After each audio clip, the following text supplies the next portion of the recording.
Subscribe करिए hi-fi study channel को, bell icon को प्रेस कीजिए लेटेस्ट वीडियो अपडेट सबसे पहले पाने के लिए।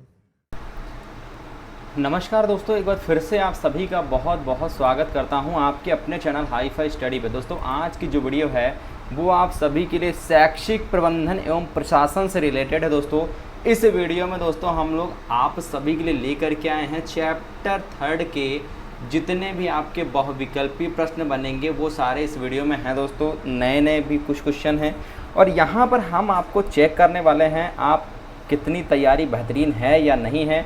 तो ये कह सकते हैं आप लोग कि आज की वीडियो जो है दोस्तों वो आपकी मॉक टेस्ट के ऊपर होने वाली है। क्लियर, मॉक टेस्ट के ऊपर होने वाली है। आपसे यहाँ पर क्वेश्चन पुटअप किए जाएंगे, थोड़ा सा आपको टाइम भी दिया जाएगा दोस्तों। तो यहाँ पर इस वीडियो को आप लोग पूरा देखिएगा और अपने को आंकिएगा कि हाँ आपने कितनी अच्छी तैयारी कर रखी है। चूँकि आपको पता है ये पेपर हमारा 50 नंबर का होता है, जिसमें से आपको 25 नंबर अनिवार्य रूप से लाने ही लाने होते हैं। अगर एक भी क्वेश्चन एक भी नंबर हमारा कम होता है 25 में तो आपको पता ही ना, पहले से आप परिचित हो कि क्या होता है। तो यहाँ पर दोस्तों पहले क्वेश्चन की अगर बात करते जो कि हमारा दिया गया यहाँ पर यह है कि SMC पंजिका को कहते हैं। SMC पंजिका को कहते हैं आय पंजिका, व्यय पंजिका, आय व्यय पंजिका दोनों या इनमें से कोई नहीं। तो भाई राइट आंसर यहाँ पर क्या हो जाएगा, सभी साथी फटाफट जल्दी से बता देंगे। तो भाई देखिए जितने भी साथी हमारे जा रहे हैं यहाँ पर ऑप्शन नंबर सी के साइड आय व्यय दोनों पंजिका, राइट आंसर हमारा यही हो जाएगा। या फिर यहाँ पर ये भी ऑप्शन दे सकता था ए व बी दोनों, या ये भी दे सकता था कि ऊपर या उपरोक्त सभी, लेकिन यहाँ पर उपरोक्त सभी में तो इनमें से कोई नहीं आ जाता, इस वजह से ऑप्शन सटीक नहीं बैठता। वो यहाँ पर ए व बी दोनों दे सकता था या फिर आय व्यय पंजिका दोनों दे सकता था। ठीक है ना, ऑप्शन नंबर सी को सर यहाँ पर लॉक करेंगे। अगला क्वेश्चन हमारा यहाँ पर बनता है कि बालकों के जन्मदिन की पंजिका में अंकित किया जाता है। सबसे आसान क्वेश्चन है दोस्तों, काफ़ी बार ये आपसे पूछा भी गया है, काफ़ी बार ये आपसे पूछा भी गया है। ठीक है ना, काफ़ी बार ये आपसे पूछा गया है। तो बालकों के जन्मदिन की पंजिका में अंकित किया जाता है भाई, क्या अंकित किया जाता है? देखिए उसमें सभी चीज़ें अंकित होती हैं, उपरोक्त तो सभी की साइड चला जाएगा क्योंकि सभी चीज़ें उसमें अंकित होती है। उसमें छात्र का नाम भी होगा, वह किसकी जन्म डेट है ना, किसकी डेट ऑफ बर्थ है, पिता का नाम भी होगा, उसमें छात्र की जन्म तिथि भी होती है। इस वजह से राइट आंसर हमारा जो हमारा डेट ऑफ बर्थ होता है, जन्म की पंजिका होती है, जन्मदिन पंजिका होती है, उसमें सब कुछ होता है हमारा। ठीक है ना, आगे बात करते हैं यहाँ पर कि मातृ शिक्षक संघ के कुल सदस्यों की संख्या होती है। मातृ शिक्षक संघ के कुल सदस्यों की संख्या कितनी होती है?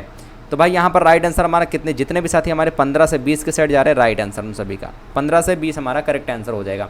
अगला क्वेश्चन है हमारा यहाँ पर हमारा हो जाएगा कि आर्केंट महोदय ने आपदाओं को उनकी उत्पत्ति के आधार पर कितने भागों में बांटा है? सर कितने भागों में आर्केंट महोदय ने बांटा है, कितने भागों में बांटा है? तो शायद जितने भी साथी हमारे आंसर दे रहे हैं 2 दे रहे हैं, ऑप्शन नंबर ए राइट उन सभी का हो जाएगा। क्वेश्चन नंबर 5 दोस्तों हमारा यहाँ पर ये कहता है, क्या कहता है क्वेश्चन की प्राकृतिक आपदाएं जो हैं वो कितने प्रकार की होती हैं?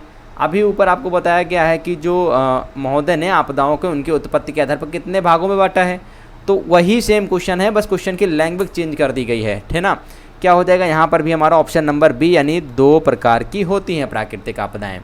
आगे बात करते हैं यहाँ पर आगे बात करते हैं बाढ़ तथा सुनामी जैसी आपदाएँ आती हैं। बाढ़ तथा सुनामी जैसी जो आपदाएं हैं वो आती हैं। तो बाढ़ कहाँ पर आती है आपको पता है, सुनामी कहाँ पर आती है आपको पता है। क्योंकि दोस्तों बाढ़ कभी वायुमंडलीय संकट के अंतर्गत नहीं आएगा, दोनों में नहीं आएगा, जलीय संकट के अंतर्गत आता है। सर कहाँ आता है? जलीय संकट के अंतर्गत आता है। इस वजह से हमारा ऑप्शन नंबर बी यहाँ पर राइट आंसर हो जाएगा। इनमें से कोई ये तो ऑप्शन हो ही नहीं सकता, दोनों हमारा हो ही नहीं सकता, क्योंकि वायुमंडल में कभी भी जल संकट आता है नहीं आता है।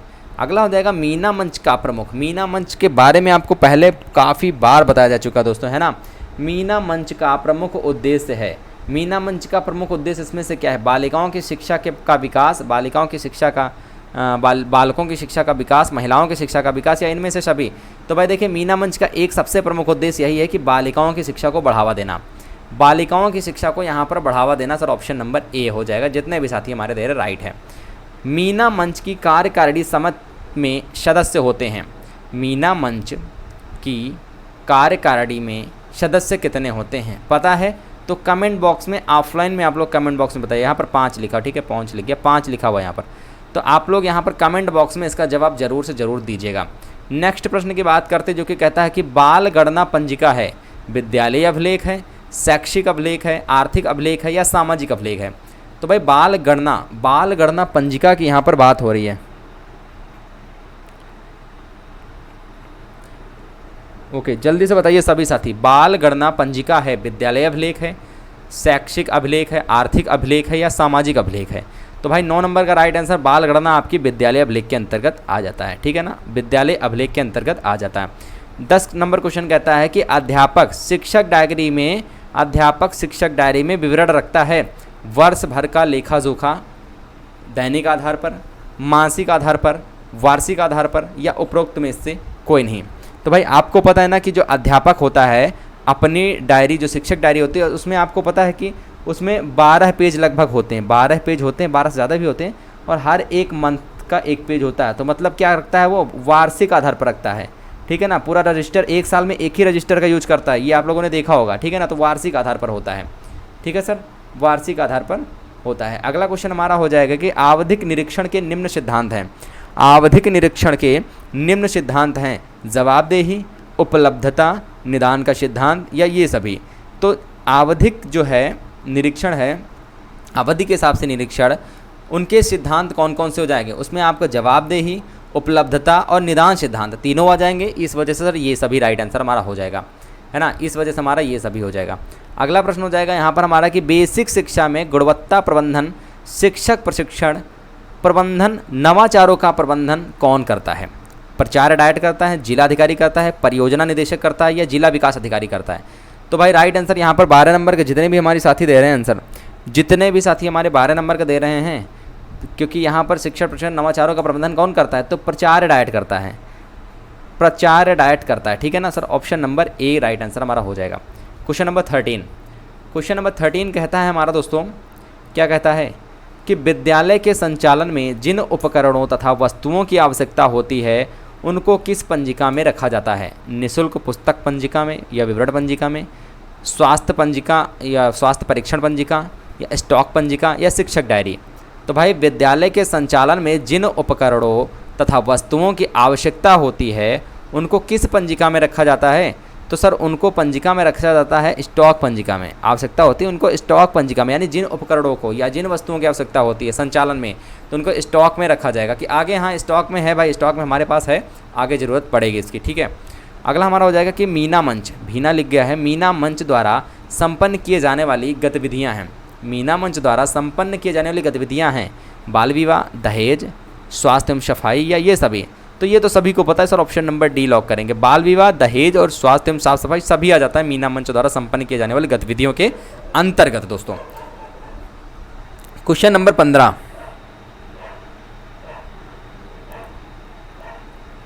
क्वेश्चन नंबर 15, क्वेश्चन नंबर 15 क्या कहता है कि प्रति उपविद्यालय निरीक्षक, प्रति उपविद्यालय निरीक्षक जिसे हम डिप्टी साहब कहते हैं का पद कब समाप्त किया? ये क्वेश्चन एक बार आपको बताया भी जा चुका है, क्योंकि ये पद जो है ये समाप्त कर दिया गया है। ये 1996 में समाप्त किया दोस्तों, ठीक है ना, 1996 में समाप्त किया गया है ये पद, है ना। डिप्टी जो कलेक्टर होता है, डिप्टी साहब का जो पद होता है वो अब समाप्त कर दिया गया है 1996 में। सहायक बेसिक शिक्षा अधिकारी का दूसरा नाम क्या है? सहायक बेसिक शिक्षा अधिकारी का दूसरा नाम क्या है? जिलाधिकारी, परियोजना निदेशक, खंड शिक्षा अधिकारी या जिला विकास अधिकारी? जल्दी से बताइए भाई सभी साथी।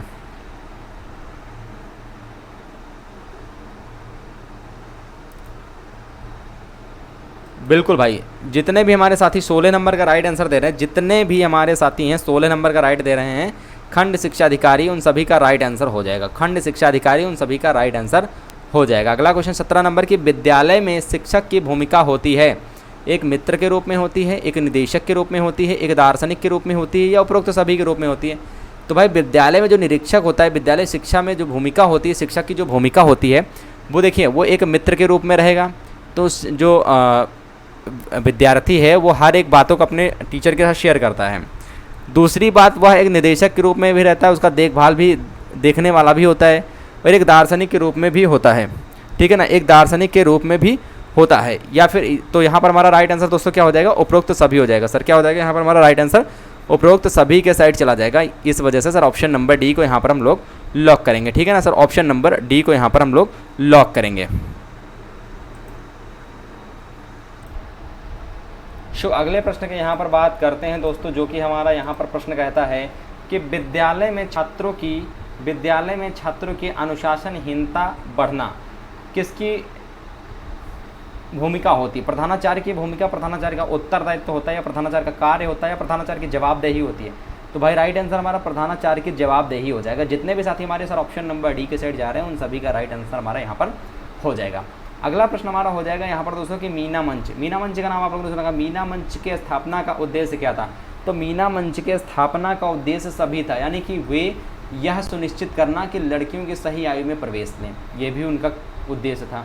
दूसरा उद्देश्य उनका ये भी था कि लड़कियों में नेतृत्व और सहयोग की भावना को विकसित करना, ये भी था।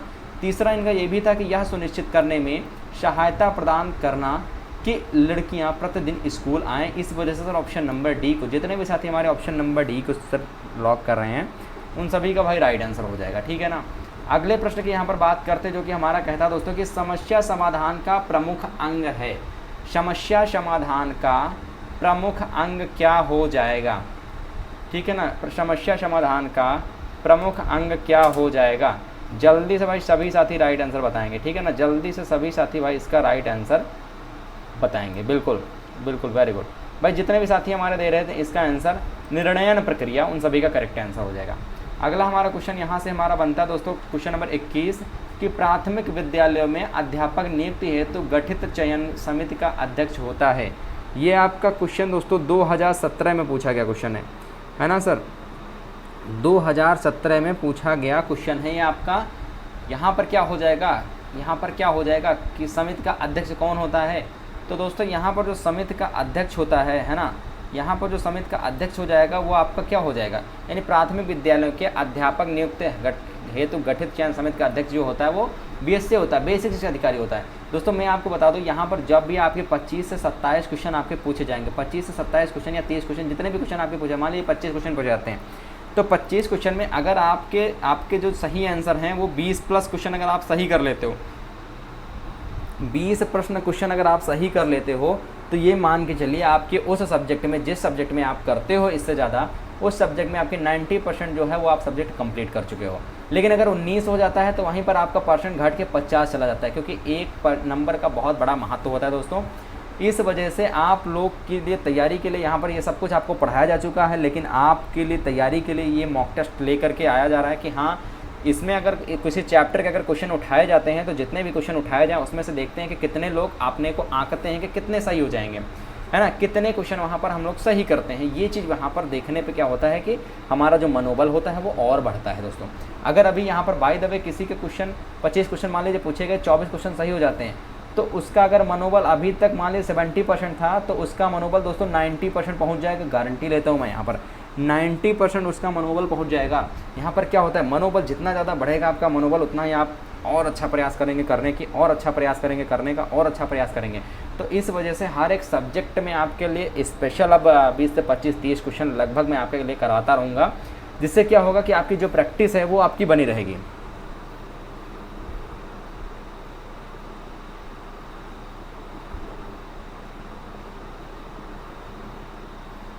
ठीक है ना। तो यहाँ पर दोस्तों क्या हो जाएगा, यहाँ पर आप लोग ये ध्यान रखिएगा कि हम लोग कितने अधिक क्वेश्चन, ज़्यादा से ज़्यादा क्वेश्चन करने की हम लोग कोशिश करें, सही क्वेश्चन, ठीक है ना। अगला प्रश्न हो जाएगा यहाँ पर कि विद्यालयों के अभिलेखों का मुख्य उद्देश्य है। ये आपका 2013 और 17 दोनों में पूछा गया है। ये आपका 2013 और 17 दोनों में पूछा गया है, ठीक है ना। दोनों में पूछा गया क्वेश्चन ये आपका कि विद्यालयों के अभिलेखों का मुख्य उद्देश्य क्या है। तो इनका मुख्य उद्देश्य यही होता है दोस्तों कि आवश्यक सूचनाओं का रख रखाव, आवश्यक सूचनाओं का रख रखाव यहाँ पर हमारा राइट आंसर हो जाएगा। नेक्स्ट क्वेश्चन हमारा 23 नंबर हो जाएगा कि निःशुल्क गणवेश वितरण के अभिलेखीकरण में कितने प्रकार की पंजिकाएं तैयार की जाती है। ये आपका भी प्रीवियस ईयर का 2017 और 13 दोनों ईयर में पूछा गया क्वेश्चन है दोस्तों। ये दोनों ईयर में पूछा गया क्वेश्चन है। यहाँ पर निःशुल्क गणवेश वितरण के अभिलेखीकरण में कितने प्रकार की पंजिकाएं तैयार की जाती हैं। 2 प्रकार की, 3 प्रकार की, 4 प्रकार की, 5 प्रकार की।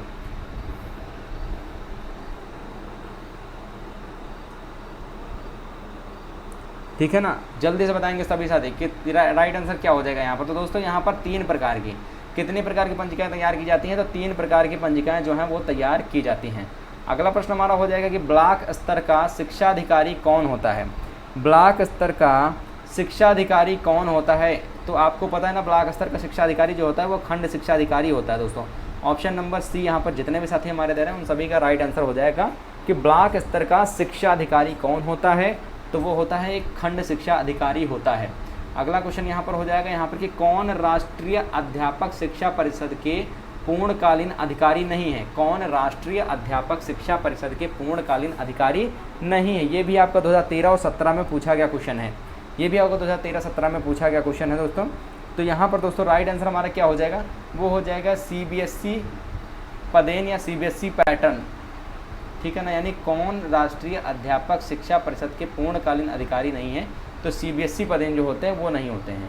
अगला हो जाएगा यहाँ पर हमारा कि प्रभावपूर्ण विद्यालय प्रबंधन का प्रमुख सिद्धांत है। ये भी 17-13 में पूछा गया क्वेश्चन है दोस्तों ये, ठीक है ना। ये भी 17 और 13 में क्वेश्चन पूछा गया है। लक्ष्य निर्धारण एवं योजना, संसाधनों का विकास, विद्यालय की साज सज्जा, कक्षा का निर्माण। तो राइट आंसर क्या हो जाएगा, प्रभावपूर्ण विद्यालय प्रबंधन का प्रमुख सिद्धांत क्या होता है, संसाधनों का विकास। उसमें दिन प्रतिदिन जितने भी संसाधन हैं उनका विकास होना। अगला क्वेश्चन हमारा हो जाएगा 27 नंबर, कहता है कि बुक बैंक से संबंधित पंजिका नहीं है। बुक बैंक से संबंधित पंजिका नहीं है। 2018 में क्वेश्चन पूछा भी गया है। भंडार पंजिका, जी हाँ भंडार पंजिका, संचयी अभिलेख, दान पंजिका या कार्यवाही पंजिका।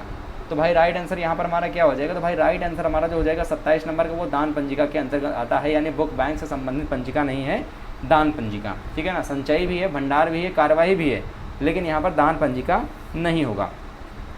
अगला क्वेश्चन 28 नंबर। 28 नंबर हमारा क्वेश्चन कहता है दोस्तों यहाँ पर कि अधिकारियों द्वारा किए गए निरीक्षण, विद्यालय के कार्य के घंटों तथा विद्यालय को प्रभावित करने वाली अन्य गतिविधियों का उल्लेख किया जाता है। 2018 में पूछा भी गया है। आदेश पुस्तिका में, लॉग बुक में, सेवा पुस्तिका में या विद्यालय कैलेंडर में। तो भाई 28 नंबर का राइट आंसर क्या हो जाएगा, जितने भी साथी हमारे लॉग बुक के साइड जा रहे हैं, लॉग बुक के साइड जा रहे हैं, उन सभी का राइट आंसर हो जाएगा ऑप्शन नंबर बी, ठीक है ना। अगला और इस चैप्टर का लास्ट क्वेश्चन, आज का लास्ट क्वेश्चन 29 क्वेश्चन है इसमें। तो इसमें आपके 25 क्वेश्चन तो सही होने ही होने चाहिए, ठीक है ना। 15 क्वेश्चन आपके पूछे जाते हैं, लेकिन 25 क्वेश्चन आपके सही होने चाहिए। क्वेश्चन कहता है कि संचयी अभिलेख पत्र में लेखा रखा जाता है। 2018 में पूछा भी गया। छात्र की प्रगति का, शिक्षक की प्रगति का, विद्यालय वित्त का या इनमें से कोई नहीं। तो 29 नंबर का राइट आंसर क्या हो जाएगा दोस्तों, 29 नंबर का राइट आंसर हो जाएगा संचयी अभिलेख पत्र में लेख रखा जाता है छात्र की प्रगति का। दोस्तों ऑप्शन नंबर ए हो जाएगा। तो यहाँ पर दोस्तों हम लोग 29 क्वेश्चन आप देखें हैं, है ना दोस्तों। 29 नंबर हम लोग क्वेश्चन देखे हैं और उम्मीद करते हैं इसमें से आपके लगभग बहुत से साथी ऐसे होंगे जिनके 25 क्वेश्चन सही होंगे, जिनके 25 से प्लस 27-28 सही होंगे। कुछ लोगों के 20 क्वेश्चन के नीचे भी होंगे, ठीक है ना। आपके कितने क्वेश्चन सही हुए हैं नीचे आप लोग कमेंट सेक्शन में ज़रूर मेंशन करिएगा। नीचे आप लोग कमेंट सेक्शन में ज़रूर मेंशन करिएगा कि आपके भी कितने क्वेश्चन जो हैं वो सही हुए हैं, ठीक है ना। तो आशा करते हैं वीडियो पसंद आया होगा। वीडियो को ज़्यादा से ज़्यादा शेयर कर देना। मिलते हैं नेक्स्ट वीडियो के साथ, तब तक थैंक्स। जय हिंद, जय भारत, वंदे मातरम।